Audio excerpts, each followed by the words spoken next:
So Raghav, why don't you share about Arohan, the model itself? The point of how it happens at Arohan. So the training part, the teacher that we employ who imparts skill training for the mothers is from the local community itself. And the best part that we've recently cracked is the trainer who we are employing right now is the one who has already been trained at Arohan. So this has developed that trust within the community as well, that the trainer is from the community and also one who is already trained through Arohan is actually being employed at Arohan. That sends a signal, sends a message among the community as well. Coming to the after school education part, we have set of processes over there. So one, Arohan ensures that the teacher comes from the community itself and who knows the community and who can speak the language of the community. So that is very important for us. Teacher, the one who's coming to Arohan has to connect with the children. That is one important aspect that we take care of. We give the teacher 2 weeks, 3 weeks of time to build that connect, build that trust with the children. That ensures that children are just not coming for another tuition center, but also they love to come to the center to spend time with their beloved Didi. So these teachers, are they volunteers? We can call them volunteers. Just that we also provide them a small honorarium. Otherwise, they have a strong intent of doing something for the community that they are actually living in.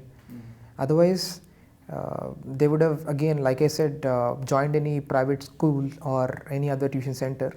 But having known that we are servicing or we are serving the government school children for free. So if you could share more about how did you actually develop these teachers from within the community? And what is the typical background of the teachers themselves? Training or how to adapt that particular person or teacher to the way it is done at Arohan is something we've experienced it as a challenge. And because of it, I think the major part of my time actually goes with interaction with the teacher. So your main role is to actually develop the teachers? Yeah.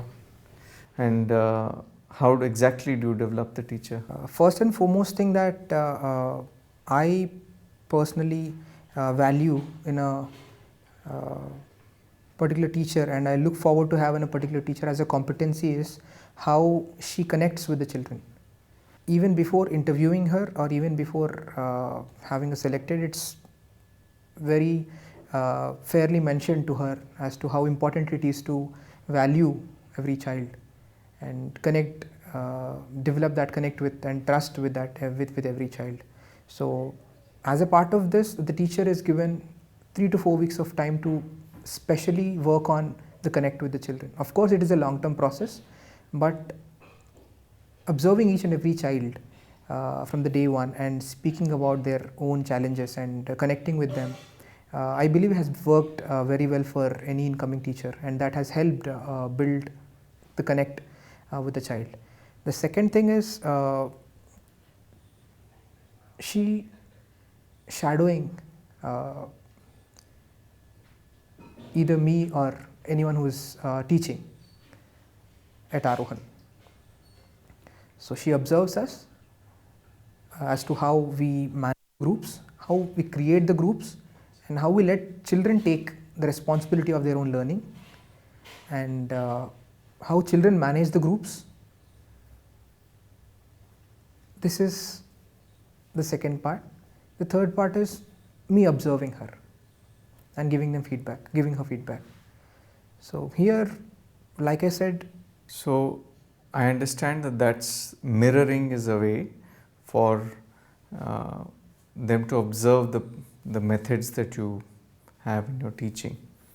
But what about the conceptual understanding for a particular subject or area of that they would be teaching? How does that get developed in the teachers? Yes, conceptual clarity is important, but at this point of time, with the resources that we have at our hand from the community, the videos that we've developed are basically taking care of the conceptual. The reason why we have actually had videos in places we were unable to find a competent, technically competent teacher at the center. Having said that, there are ample opportunities that we provide, Aarohan provides to the teachers. You know, being once in 2 months we go out on a field trip, educational tour. We also arrange teacher training sessions for the teacher with organizations like Jodo Gyan and STIR. So we involve other networks, other organizations which train teachers in with our center. In fact, there are volunteers from Delhi University and other colleges who are coming in to build literacy. I mean, to build the interest among the students on reading. So even they are working with the trainer as to how to help children take up the habit of reading. So, like I said, it's a platform where things come up, and we utilize to ensure that the learning of facilitator is also happening. For the skill training part, the teacher initially was trained by Seva. For the first batch of women, we had a trainer again from the community itself. So we've exposed her to a training curriculum that's been developed by Seva International, which was also running a gender resource center within the community. What about for the children? For the children, it is we have an in-house learning module which we've developed over a period of years. That's basically a mix of assessments and video-based learning module. So could you share more about the assessments and the video-based learning modules? Yeah. So any child who is enrolling with Aarohan, he or she would be assessed through a basic assessment, again which was created by Pratham. So this basic assessment helps us to understand at what stage in terms of academic learning a child is. Since majority of the children coming to Aarohan are from the government school children, so we've understood that even though the child is from class 4 or class 5, their academic standard is primary or pre-primary level as per our assessment. So once we do the assessment, we take them on to another level where we have a video curriculum for the children, which is backed up by questionnaires for every level. So these questionnaires, are they for the teachers or are they for the children? Teacher develops the questionnaire for every video and ensures that the student undergoes this particular assessment, which helps the teacher to understand whether the student has understood the video lesson or not. So it's more of a curriculum. In fact, you can say that we have developed a video curriculum which is mapped to the NCERT standards. So for example, if we have level 1, in level 1 it's mapped to the class 1 standards of NCERT. So for example, if you take sciences, we have different modules within that particular grade 1. For every module, there are specific videos for a particular lesson. So he gets into a level 1. There the child works in a particular group. So there is a group of 4 to 5 children, and in a particular batch we have 4 to 5 groups, and each group looks at the video, answers the questionnaire, and assesses for themselves as to whether they're bumped up to another level or not. So the children assess each other. So there are two assessment.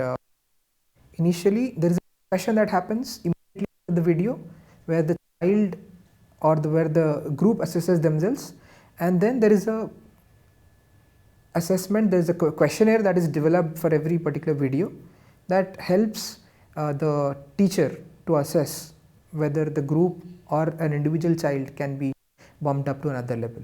What is the role of the teacher in all this? So I would say the teacher here, while this process happening, is more of a facilitator who ensures that the child or a group is doing the particular job that a child or a group needs to do. So there are each teacher would have at a given time maybe about 5 groups. 20 children, 22 children. Yeah. How long is the session? 1.5 hours. So you mentioned about videos. So they are all watching the same video? Maybe 2 groups would be watching one particular video, 2 groups would be watching another particular video. You have 2 computers or something? 2 computers and yeah. Is that the constraint? If you had 4, you would have 4? We were thinking of actually having tabs. So we're short of tabs. Yeah. That's all. That's all. Otherwise, it could be 4 different. 4 different groups looking at 4 different videos and going at their own pace. So it's fascinating. So what you're saying is that you have these multiple levels. Interestingly, we have children from different grades in a particular group. Okay. So it's like a multi-level, multi-grade. Okay. And is there any insight that you've got on how you formulate that group? So I've visited Rishi Valley, where they conducted or they have developed a similar multi-level, multi-grade methodology, which caters to village students and who are again learning at their own level or at their own pace.